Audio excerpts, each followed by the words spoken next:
இதனால் நீ சோதிச்சு பார், கொடுத்து என்னை சோதிச்சு பார். வானத்தின் பதங்களில் திறந்து இடம் கொள்ளாமல் போக மட்டுமாய் நான் உன் மேல் ஆசீர்வாதத்தை வருஷிக்க மாட்டேனோ என்று இதனால் என்னை சோதித்து பார். என்ன சொல்றாருன்னா, சோதித்து பாருன்னு என்ன சொல்றாருன்னா, இங்க பாரு, இது கண்டிப்பா வேலை செய்யும்ன்றார். சும்மா கிடையாது. சோதிச்சு பாருன்னு அர்த்தம், நீ ஒருவேளை கவனக்குறைவா இருக்கலாம்ப்பா, ஆனா இந்த டைத் வந்து கவனக்குறைவா இருக்கவே இருக்காது.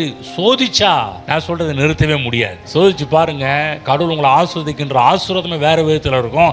அப்பதை நீங்க நிறுத்தவே மாட்டீர்கள். ஆகவே இதோட பலன் அப்படிப்பட்டது, இதோடைய எஃபெக்ட் அப்படிப்பட்டது. வந்து அப்ப சும்மா எதிர்பார்க்க முடியாது. அன்னைக்கு நேரத்தில் தேவ சமூகத்தில் எதிர்பார்க்கிறாங்க. நான் சொல்ல தசமபாவம் கொடுத்தவர்கள் மட்டும்தான் எதிர்பார்க்க முடியும் கர்த்தர்கிட்ட வந்து. ஏன்னா சொன்ன விதைச்சவன் மட்டும் தான் எதிர்பார்க்க முடியும். விதைக்காத பக்கத்து வீட்டால் வந்து எதிர்பார்க்க முடியாது. இப்ப என் லேண்டில் நான் விதைச்சேன்னா நான் வந்து எதிர்பார்க்க முடியும், இவ்வளவு அறுக்க முடியுமே, இவ்வளவு அறுப்பேன், இத்தனை மூட்டை வரும், இத்தனை போகம் வரும்னு சொல்லி நான் எதிர்பார்க்கிறேன். மற்றவங்க எதிர்பார்க்க முடியாது. அதே போலதான் நீங்க விதைச்ச நீங்க எதிர்பார்க்கலாம். விதைக்காத எந்த ஒரு ஆள் எதிர்பார்க்க முடியாது.